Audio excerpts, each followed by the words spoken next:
So uterine fibroids, and it's really important. Again, this is another one of those things that has just now become important for me to talk about as well, Right. is how pervasive it is in our community, right? Right. So just in general, I'm just going to give some stats. So Sure. just in general, 26 million women between the ages of 15 to 50 years of age are affected across all racial backgrounds, all Right. socioeconomic Okay. backgrounds with 26 uterine million. That's a lot. fibroids. It's a lot. Yes. What uterine fibroids are, they are these benign growths in your uterus, but they can happen either within the muscle of the uterus, inside the actual uterine cavity, or outside of the uterus. So they can be in different parts. But in the most important part is that they're benign, meaning they're not cancerous. And so, but they're the most common Right. growth that you see in women. And so, Right. if you think about that many women, that's a lot. It's the reason actually why it's the leading cause of hysterectomies, actually. Mm. That you, Interesting. yes. Yes. And so when you break that down now into like, okay, who is being adversely affected? I already told you the 26 million. So Mm-hmm. 20, I believe 80% or more than 80% of Black women will develop uterine fibroids. Oh 80. Um, my God. 80, 80. 80, 80. 8, yes. 8 out of 10. Yes. Oh my Eight God. out of 10 women will have, Black women will Mm. develop them by the time they reach menopause. If Oh you man. think about that statistic, and I think about that statistic and I say, I agree with that, because not only do I have them, my sister has them, my mother had them. This Oh is what wow. led to her surgery. And so it really is true. And the other thing with Black women is that not only do we have a higher level of women have it, Black women have it, but we get it at a much younger age. So Mm. you start to have symptoms even at much younger age, because everyone that has fibroids does not have symptoms. It's important to know that. And I'll Okay. get into the symptoms in a moment. Please. But so you can have them and never have a problem. But when you Right. do have a problem, it is pretty severe. It can become pretty severe. And so when you think about that statistic again, that's kind of frightening, Yes. It is. right? How is that? Absolutely. How I'm curious to know why. Why do so many Black women get, like, my mom had it? I think my sister was dealing with it. Like, why is it Why that does it affect so us more many than any other? Black women get it? Like, what do we have in our DNA that Right. What allows is that to it? happen? Or is it the foods we eat? The where we Our live? genetic makeup? Like, what is that? Where Right. is that coming from? And so these are all questions that are continuing to be studied. But what I will say is this, before we get into why, is Mm. what I was so happy to have happen this year, actually. So June every year is National Fibroid Awareness Month.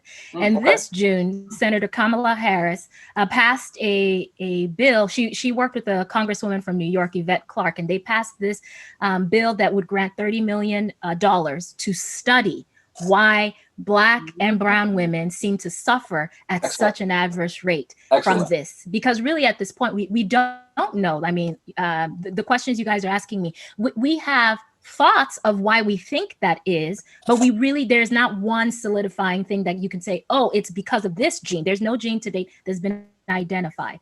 But Right. everything you mentioned is correct.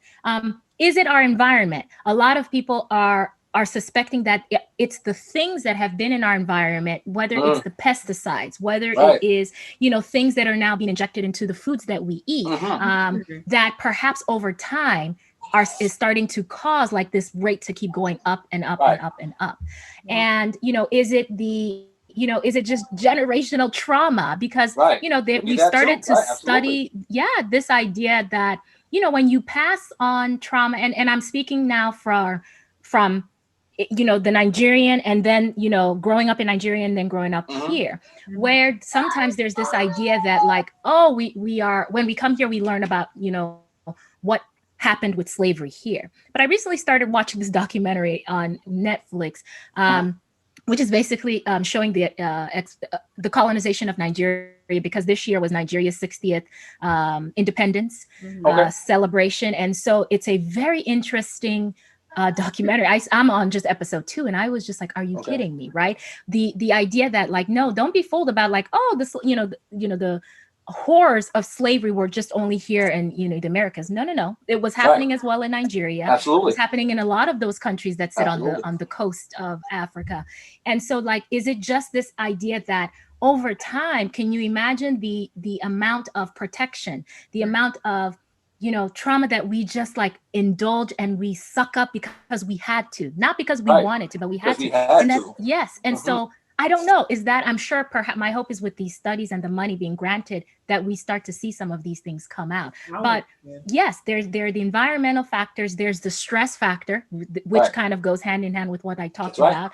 There's Mhm. the food factor. So just Mhm. in those three things, Mhm. yes, there are things that we are seeing that perhaps are increasing people's risks. If someone does have the symptoms, what should they look for? I mean, if they do exude the symptoms. So the most common symptom that you will get if you end up, because as I said, everyone does not suffer from Right. Right. symptoms, right? You could be asymptomatic your entire time of having a fibroid. Wow. Meaning that you had an ultrasound done for something else and then they picked it up and like, by the way, you have a fibroid. So you probably wouldn't have known. But probably the most common thing most women will experience is just severe pelvic pain and severe and heavy and painful bleeding with menstrual cycles. And as you can, yes, and then just kind of this pelvic heaviness, this pelvic fullness, and most women know kind of, you know, to women, I describe it as, you know, the feeling you get when like the first couple of days of your period, okay, like multiply that by 3 if you had fibroids, because it's just this like, I feel full, heavy. I remember some of the symptoms I had were so, and I documented it over the course of time. I would wake up at the middle of the night, 2, 3 a.m., and it would never fail. And I would calendar it because I knew it was related to my fibroids. I would have the most excruciating pain. It would have me break out in sweats, and I would have to take Tylenol or else it wouldn't go away. I would be doubled over. My husband would be like, you need to go to the ER. And I'm like, I'm not going to the ER. I know they're not going to do anything. You know what I mean? I know the game, right? And so, and not that I tell anyone to do that, because looking back on just my experience with it, I'm actively encouraging people to seek help faster. Don't do what I did, which is this part of my delaying treatment was, as a clinician, you know what you're going to be told, you know what they're going to tell you to take, what to do. And I was honestly not ready to, you know, be on another medication for another reason, be on, you know, just all of these things that, and I was scared. I'll be honest. I was frightened as to what would happen. I know friends and family that have gone in and had surgery, you know, because I knew that surgery was like the thing that eventually, and you name it, I researched everything about holistic ways to change it. And as what I've learned now is, had I done all those things maybe when I was in my 20s, I probably wouldn't have developed them, you know, as I didn't have symptoms as much as I did now. So my thing is just trying to encourage younger people to do all of those things, make these changes. Right. That's right. Wow. Wow. Okay. I am not gonna lie to you. No, I'm scared. I haven't had fibroids, but that statistic, it's freaking me out a little bit. Yeah. I mean, me too. I mean, I have 2 daughters. It's freaking me out about my daughters as well as my wife. Do you know how easy it is to fall into that 80%? That's almost everybody. Like you said, yes, like you said, everyone. 8 out of 10. Black woman. 8 out of 10. 8 out of 10. There's 2 of us lined up, and 8 of us are gonna have it. Like, that is freaking me out a little bit. But I'm glad that you said what you said. Like, okay, if you have it, or if it's caught, or if you want to go in and see if you have it, whether you have symptoms or not, definitely go and get checked and get it taken care of. Absolutely. Right away. So you can be tested for it without even having symptoms with an ultrasound, you're saying? You can, but usually, I'll say these, the average woman's cycle should probably last anywhere from, I'd say, 4 to 7 days, give or take. You know, OBGYNs may say, you know, they may give some leeway, but most women, it should be about that. You should have like a, you know, when it starts, you know, most people are going to experience some, you know, cramping, but not severe, but just kind of like, you know, it's a hormonal change happening, right? You might have a little bit of heavy bleeding on, you know, the first, second, or third day, and then it just progressively gets light.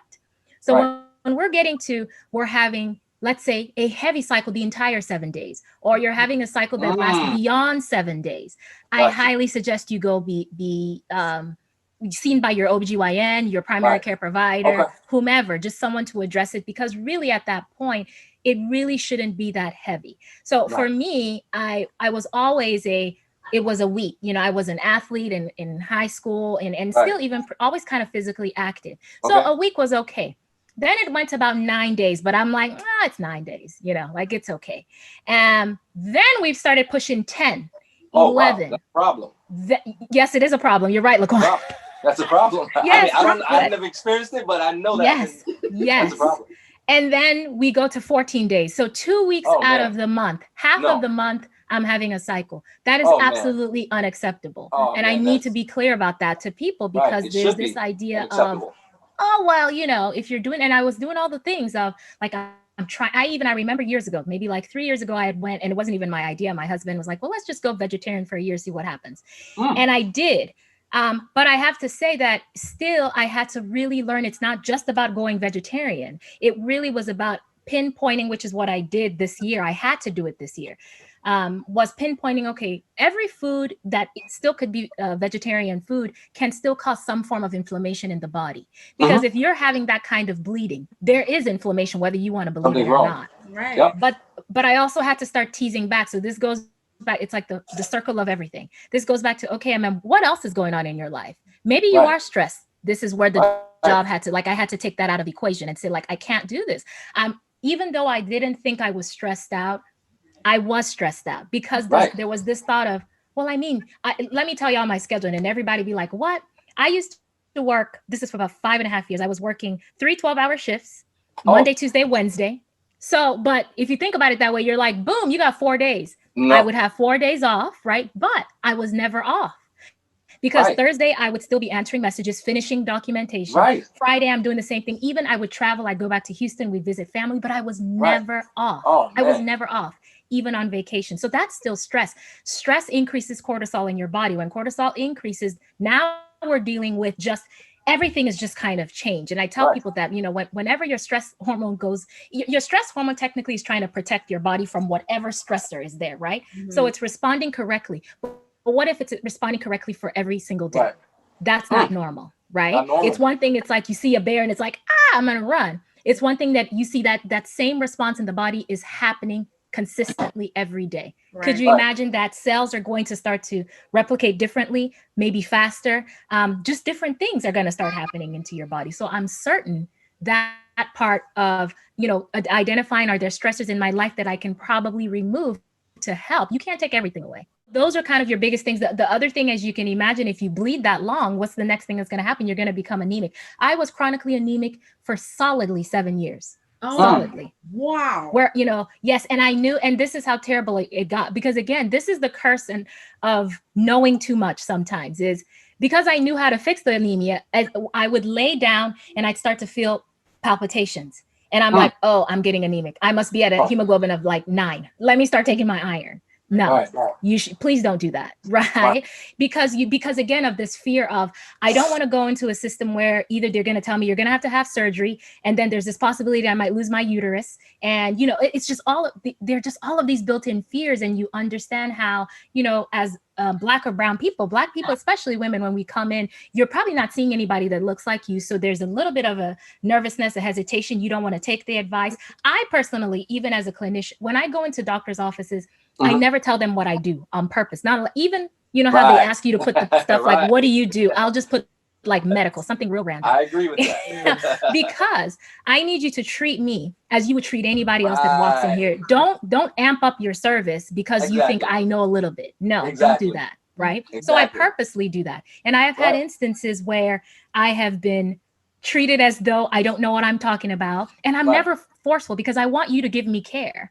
I'm going to recommend things. But when I feel like, you know what, you're not doing it, I had to, let me tell y'all what I had to do. I ended up, y'all, having to pay out of pocket to go find this Black doctor, OBGYN. He is like a godsend. And he's like, well, you know, you don't have, I said, no. I need to pay you because I need somebody to take me seriously. So don't worry, I'll figure out the insurance stuff later. If I, you know, because I needed to feel comfortable. I had already seen 3 people that didn't think this was a big deal. And I'm telling you, like, no, I have a cycle for 15 days. It is a big deal.